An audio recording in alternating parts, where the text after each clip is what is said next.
इस सरकार में दलित समाज के लोग सड़क पे कैसे बैठ सकते, इनकी हैसियत कैसे हुई, इनको इतना पीटो पीट के भगा दो। मुझे तो ऐसा लगता है कि उनसे करवाया गया है।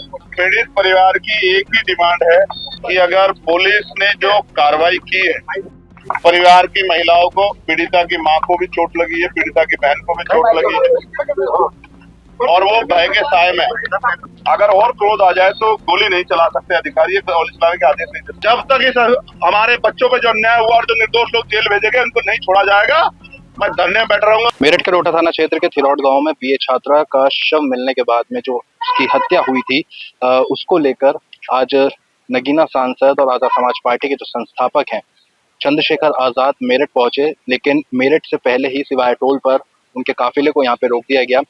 पुलिस बल यहाँ पे तैनात किया गया था और जो बड़ी संख्या में जो समर्थक हैं आजाद समाज पार्टी के, वो भी यहाँ पे पहुंच चुके हैं। फिलहाल अभी जो आजाद समाज पार्टी के संस्थापक चंद्रशेखर हैं, वो अपने जो कार्यकर्ता हैं उनको यहाँ पे संबोधित कर रहे हैं। अभी कुछ देर पहले ही जो बीए छात्रा है उसके परिवार से चंद्रशेखर को भी मिलवाया गया, जो इस टोल प्लाजा के ठीक बराबर में आप एक लाल बिल्डिंग वहाँ पे देख रहे हैं, वो टोल प्लाजा का कंट्रोल रूम बिल्डिंग है। वहाँ पर पीड़ित परिवार से मुलाकात जो है चंद्रशेखर की कराई गई। वहाँ पे जो मृतका छात्रा है उसकी माँ, उसकी बहन और उसका भाई था, वो वहाँ पे मौजूद थे और चंद्रशेखर आजाद ने घंटों वहां पे बैठकर उनसे बातचीत करी, उनकी जो पीड़ा थी उसको जाना। और जब वो बाहर निकल कर आए तब वो थोड़े से तल्ख तेवर में जरूर नजर आए। जो यहाँ पे जो परसों शनिवार को भी एक थप्पड़ कांड हुआ, जिसमें जो पीड़ित परिवार कुछ समर्थकों के साथ में वहां पे प्रदर्शन कर रहा था कमिश्नरी गेट के बाहर, उसमें जिस तरीके से जो पुलिस की कार्रवाई थी लाठी फटकारने की, और उसके बाद एसएसपी द्वारा कथित वकील को थप्पड़ जड़ने की जो ये कार्रवाई थी, उसको लेकर चंद्रशेखर आजाद नाराज नजर आए और गुस्से में भी नजर आए। उन्होंने कहा कि किसने पुलिस को यह अधिकार दिया है कि वो किसी को भी इस तरीके से थप्पड़ मार दे।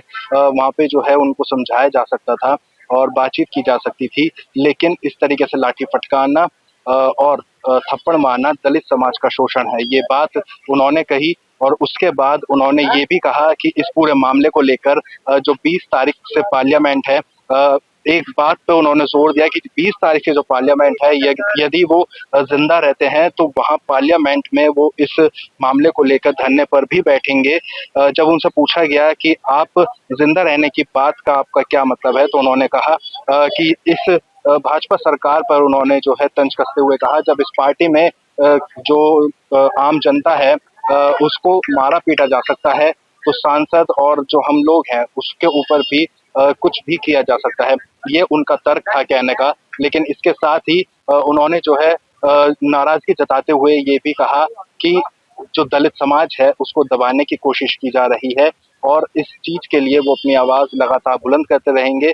जो वहां पे उन्होंने बाइट दी उसके बाद में उन्होंने यहाँ पर आकर अब कार्यकर्ताओं को भी यहाँ पे संबोधित करना शुरू कर दिया है। दोपहर 12 बजे के करीब जो चंद्रशेखर आजाद थे वो सिवाय टोल पर यहाँ पे पहुंच चुके थे, और जब से लेकर अब तकरीबन जो है शाम का वक्त हो चला है और 5:30 का समय इस वक्त हो चला है, अभी तक वो यहाँ पे मौजूद हैं। काफी देर वो कंट्रोल रूम में अंदर बैठे रहे, पीड़ित परिवार से बातचीत करते रहे। इस दौरान जो है पीड़ित परिवार से बातचीत करने के बाद जब वो बाहर आए तो उन्होंने बताया कि पीड़ित परिवार बड़ा डरा और सहमा हुआ है और उन्होंने हर मदद का आश्वासन जरूर दिया है। फिलहाल जो भारी पुलिस बल है वो अभी भी यहाँ पे तैनात किया गया है और जो नाराजगी है दलित समाज के को लेकर जो चंद्रशेखर यहाँ पे बात कर रहे हैं, वो अलग ही यहाँ पे देखने को मिल रही है। अभी मेरी पीड़ित परिवार से बात हुई और पीड़ित परिवार को मैंने सुना। पीड़ित परिवार की एक ही डिमांड है कि हमें न्याय मिलना चाहिए, उसके अलावा कोई दूसरी डिमांड पीड़ित परिवार की नहीं। परिवार से बात करने के बाद ये मैं बहुत जिम्मेदारी से कह रहा हूँ कि अगर पुलिस ने जो कार्रवाई की है, उस कार्रवाई के दौरान जो रवैया पुलिस का रहा, जो जिसमें इस तरह के अपराध में संवेदना होनी चाहिए थी, वो संवेदनहीन दिखाई पड़ता है। इससे और कई जो है इस तरह की इन्वेस्टिगेशन जिनसे ये स्पष्ट हुआ है कि परिवार के मन में कई शंकाएं हैं और पुलिस उन शंकाओं को दूर नहीं कर पाई। परिवारजनों के साथ उस दिन जो है जिस तरह की मारपीट हुई, ये भी आपने और मैंने देखा। वीडियो के माध्यम से पूरी दुनिया ने, पूरे देश ने देखा कि किस तरह की हिंसा का प्रयोग, जिनके कंधों पर जिम्मेदारी है, परिवार की महिलाओं को, पीड़िता की मां को भी चोट लगी है, पीड़िता की बहन को भी चोट लगी है, और वो भय के साए में। हमने अधिकारियों से भी बात की है। अभी मूल बात होने के लिए हमारा एक जो है प्रतिनिधि मंडल जिले के अधिकारियों से मिलने के लिए जा रहा है। मैं स्वयं जिम्मेदारियों को समझते वहां नहीं जा रहा हूँ, मैं यही कार्यकर्ताओं के बीच में, और हम लोगों ने तय किया कि जो डिमांड हम लोगों ने रखी है उनको पूरा करने के लिए हम लोग 7 दिन का समय प्रशासन को, पुलिस को देंगे। अगर उसके बाद कार्रवाई नहीं हुई तो फिर हम लोग एक बड़ा आंदोलन यहाँ नहीं करेंगे, इस बार लखनऊ में, प्रदेश की राजधानी में मुख्यमंत्री आवास के घेराव का करेंगे। आपने भी देखा होगा, मेरे भी इतने जिनके जीवन में संघर्ष में मैंने कभी इस तरह के अधिकारियों का रवैया नहीं देखा। मैं चिंता में हूँ। अगर छोटी सी बात से या किसी के द्वारा कोई कमेंट पास करने से अगर अधिकारी इस तरह का गुस्सा रवैया इख्तियार करेंगे, मारपीट करेंगे, जो कस्टडी में उनके साथ मारपीट करेंगे, तो ऐसे समय में ये कैसे माना जाए कि अगर और क्रोध आ जाए तो गोली नहीं चला सकते अधिकारी, पुलिस लाने के आदेश नहीं दे सकते। ये चिंता है हमारे मन में। और उसके बाद अधिकारियों द्वारा खेद न प्रकट करना, उल्टा जो है जो लोग आंदोलन कर रहे थे उन्हीं को जेल भेज देना, उन पर इस तरह की धाराएं लगा देना, ये स्पष्ट करता है कि कहीं ना कहीं किसी चीज को छिपाया जा रहा है। तो इसलिए आज हमें यहाँ रोक दिया गया था। हमने पीड़ितों को सुना, पुलिस को भी सुना, अधिकारियों को भी सुना। मैं एक बात स्पष्ट कर रहा हूँ कि अभी जिले का माहौल अच्छा नहीं है। जिले के माहौल को जातीय तनाव कराने के लिए प्रयास किया जा रहा है। हम किसी भी तरह का जातीय तनाव अपने मेरठ की क्रांति धरा कोतवाल धन सिंह गुर्जर, माता दिन वाल्मीकि जी की और ये जो क्रांतिकारी की धरा है, इसमें नहीं होने देंगे। इसलिए हम सब कार्यकर्ताओं को शांति बनाने की अपील करेंगे और निष्पक्ष कार्रवाई हो, इसके लिए पुलिस के अधिकारियों ने हमें भरोसा दिलाया। अभी हम कार्यकर्ताओं से बात करेंगे।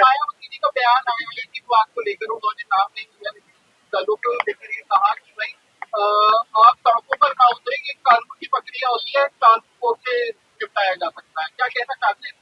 देखिए, मैंने भी उनका बयान सुना है, मैं उनका बड़ा सम्मान करता हूँ। उन्होंने जिस तरह का बयान दिया, उन्होंने कहा है कि भाई कुछ पार्टियों के नेता जाते हैं, मैं इस पे जाना नहीं चाहता। वो एक राजनीतिक पार्टी का हिस्सा है और वो आजाद समाज पार्टी की बढ़ती लोकप्रियता से उनको हो सकता है कोई उनके मन में कोई शिकायत हो, लेकिन ये सच है कि जहां सरकार तानाशाही कर रही है, मैं अकेला नहीं हूँ, सारी पार्टियों के लोग समय समय पे किसी न किसी मुद्दों को लेकर सड़कों पे आते हैं। और किसान आंदोलन 13 महीने चला, महिला प्रोटेस्टर्स ने आंदोलन किया, तमाम कर्मचारी अधिकारी आंदोलन कर रहे हैं। आप ये बताओ, आंदोलन करने का अधिकार ना उनको या मुझे, सबको संविधान नहीं दिया ना, तो हम अपने संवैधानिक शक्ति का प्रयोग कर रहे हैं, क्योंकि हमें पता है पुलिस निष्पक्ष कार्रवाई नहीं करेगी। अगर पुलिस कोई प्रोटेस्ट कर रहा है, पीड़ित परिवार, तो उसको लाठी बजा देनी चाहिए। तो उनकी सलाह ठीक है, जो सलाह उनकी अच्छी होगी उसको हम लोग मानेंगे, लेकिन उन्होंने कहा कि निचली अदालत से न्याय न मिले तो उसने सर्वोच्च न्यायालय चले जाओ, तो सुप्रीम कोर्ट जाने के पैसे हमारे लोगों पे हैं। और ये कह रही सड़कों पे आंदोलन न करे तो वो हम तानाशाही की छूट दे दें कि हमारी बहन बेटियों के साथ रेप हो, हत्याएं हो, उनको मारा जाए, उनके ऊपर तेजाब डाला जाए, उनको लटकाया जाए, उनकी जमीन छीनी जाए, तो हम लोग चुपचाप घर में बैठ जाएं। इन बातों से मैं सहमत नहीं हूँ। बाकी वो हमारी सम्मान है, उनका सम्मान है भाई जी। और मेरठ की पुलिस परिस्थितियों में आप उनसे क्या एक्सपेक्ट करते हैं? देखिए, क्योंकि हम लोकतांत्रिक व्यवस्था का हिस्सा हैं और मैं भी एक संवैधानिक पद पे हूँ, तो अगर किसी से गलती हो गई तो ऐसा नहीं कि दोबारा उससे अपेक्षा नहीं की जा सकती। मैं तो बड़ा सम्मान था मेरे मन में उनके लिए, लेकिन जिस तरह की परिस्थिति हुई है तो ऐसा लगता है मेरे मन में, तो ये बात है मैं आपको कहना चाहता हूँ कि जैसे उनके ऊपर दबाव बनाया गया हो कि जाके ये दलित समाज के लोग सड़क पर बैठ गए, उन्हें आंदोलन मांगने। ये सरकार हमारी सरकार है, इस सरकार में दलित समाज के लोग सड़क पर कैसे बैठ सके, उसकी हैसियत कैसे हुई? इनको इतना पीटो पीट के भगा दो। मुझे तो ऐसा लगता है कि उनसे करवाया गया है, लेकिन किया उनके द्वारा गया है, तो इनको इतनी जानकारी होनी चाहिए थी कि इस तरह की एक जिम्मेदार पद पे यूपीएससी द्वारा जो है आईपीएस व्यक्ति जो है जिले की पुलिस के सर्वोच्च पद, जिले के पुलिस के सर्वोच्च पद पे है, अगर वो इस तरह की स्थिति वो करेंगे तो वहां के थानेदार सीओ तो खाली खींच लेंगे लोगों की। भाई वो तो अगर कप्तान का रवैया है तो पुलिस जिले की जो एसएचओ हैं, इंस्पेक्टर हैं, सीओ तो खाली खींच लेंगे धरना प्रदर्शन करने वालों की। मेरा सवाल ये है, उन्होंने ही कहा कि 5 बार इस तरह के प्रदर्शन हुए, उन्होंने कितनों में जाकर थप्पड़बाजी की, कितने लोग कस्टडी में जाकर उन्होंने पीटे, और उन्होंने अपने जीवन में कितने लोगों को सार्वजनिक रूप से ऐसे पीटा। क्या उनको नहीं पता था ये कमजोर वर्ग के लोग, इनकी बच्ची के साथ अन्याय हुआ, इनके मन में शंकाएं हैं, हम इस शंका को दूर करें। क्या जिलाधिकारी नहीं मिल सकते पीड़ितों से? क्या इतने दिन के समय कार्यकाल में आप देखो जितने आंदोलन हुए हैं, जिलाधिकारी घर ऑफिस में बैठ के मना कर देते हैं कि मैं नहीं मिलूंगा। क्यों जिलाधिकारी जनता के लिए नहीं बैठे? वो मना कर देते। किसान प्रोटेस्ट और भी प्रोटेस्ट हुए, वो 6-6 घंटे लोग बैठे मिलते नहीं, क्यों नहीं मिलते हैं? ऐसी क्या स्थिति है कि अधिकारी मिलना नहीं चाहता? जनता के अधिकारी नहीं है क्या? चंद्रशेखर जी, आपने एक आरोप लगाया कि कप्तान के करवाया गया, तो कितनी बात पता नहीं कि कौन है, आपको लगता है कि लोग पीछे होंगे? देखो, जो लोग, जिन लोगों को लगता है किसी भी प्रोटेस्ट से जाति के आधार पे सरकार की थूथू होगी, वही अधिकारी ये सब चीजें करवा रहे हैं। मैं स्पष्ट रूप से इसकी जांच होनी चाहिए कि किस अधिकारी ने बहुत सख्ती से एसएसपी कहा कि जाके मौके पे इस भीड़ को हटाओ। ये पुरानी सरकारें नहीं है, ये जो है ये भाजपा की सरकार है, और ये दलित समाज के लोग सड़क पे बैठ के इनको जो, क्योंकि भाषा शैली देखो, मानसिक रूप से तैयार थे, गंदी सड़क गंदी कर दी सालों ने, और इनके बाप की सड़क नहीं है। ये सड़कें तो जनता के टैक्स के पैसे से बनी है, किसी के बाप के पैसे नहीं बनी है, ये जनता के पैसे से बनी है, और ये जनता, ये जो गरीब जनता के टैक्स से बनी है। इस तरह की भाषा शैली अवगत कराती है कि वो आदमी दबाव में था, उनको इससे करवाया गया, करा उन्होंने भी, वो भी बराबर के दोषी, उनको खेत प्रकट करना चाहिए। और मैं आपको बहुत जिम्मेदार से कह रहा हूँ पत्रकार साथियों, 20 तारीख से सत्र चलेगा। अगर मैं जीवित रहा, पूरे दिन सुबह से सत्र चलेगा। अपनी बात को रखने के बाद चाहे मुझे 24 घंटे, 48 घंटे, 72 घंटे आंदोलन बैठना पड़े, जब तक इस हमारे बच्चों पे जो अन्याय हुआ और जो निर्दोष लोग जेल भेजे गए उनको नहीं छोड़ा जाएगा, मैं धरने में बैठ रहूंगा। पार्लियामेंट में बाहर, अंदर ही बोलूंगा और पार्लियामेंट के बाहर भी। जिस तरह के जब सांसद के कपड़े फट सकते हैं हरिद्वार में, यहाँ प्रोटेस्टर को पीट पीट के डाला जाता। कौन सी धारा में लिखा है पीट दोगे? कौन सी पुलिस एक्ट में लिखा है? सब जो है जाति के आधार पर हो रहा है। ये जातीय व्यवस्था है, ये इसका जवाब देना पड़ेगा। मेरी बात को